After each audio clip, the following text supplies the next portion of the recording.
Welcome to this week's edition of the Wellesley Sports Report. I'm your host, Kelly Emerson.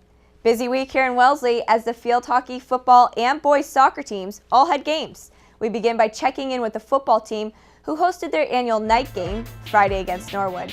The Raiders, scoring early and often in this one, are set up nicely here on the punt return as Jack Dolan takes it inside the Norwood 45 and is able to sprint basically untouched all the way down to the Mustang 12 before being brought down. Later in the drive, it's John Fadul on fourth down, sneaking his way into the end zone to put Wellesley up 7-0.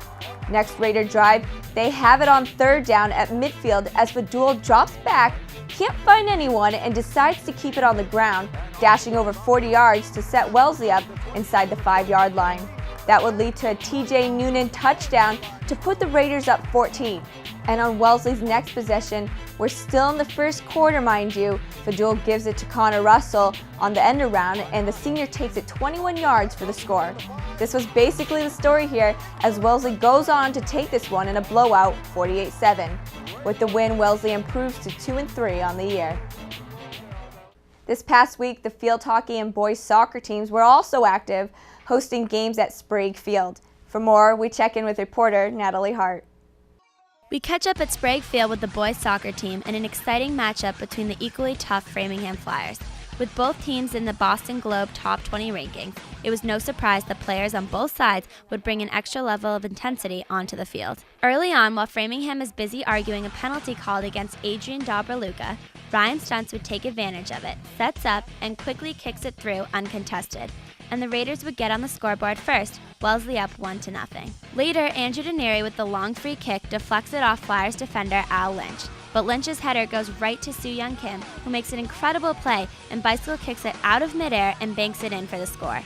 The Flyers would finally come away with a much-needed goal as Vinny Matias kicks it past the outstretched gloves of Jeff Gilbert, and we go into the half, Raiders holding on to a 2-1 lead. In the second half, momentum switches to the Flyers as they continue to control the tempo of the game. The Raiders' turnover here would prove costly as Lauren Concado's fancy footwork tricks 3 Wellesley defenders, and we are all tied up at 2.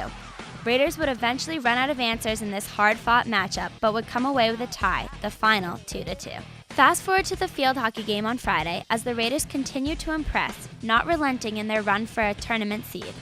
Looking for their 7th win of the season, it would be a very defensive first half on both sides, and the Raiders and Dedham Marauders would go into halftime scoreless. But that would quickly change for the Raiders as Coach Stickle's halftime speech, urging her players to be more aggressive attacking the net, proved to be all the extra motivation this team needed. Just seconds into the second half, Gabby Delpret steps up and finds the left side of the net to put the Raiders up 1-0.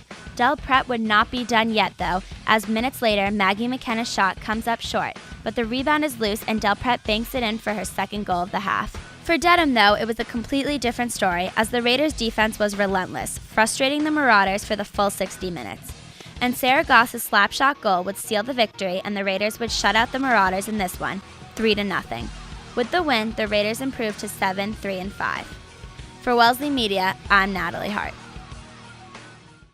Well, that does it for this week here on the Wellesley Sports Report. We thank you once again for joining us. Until next time, I'm Kelly Emerson.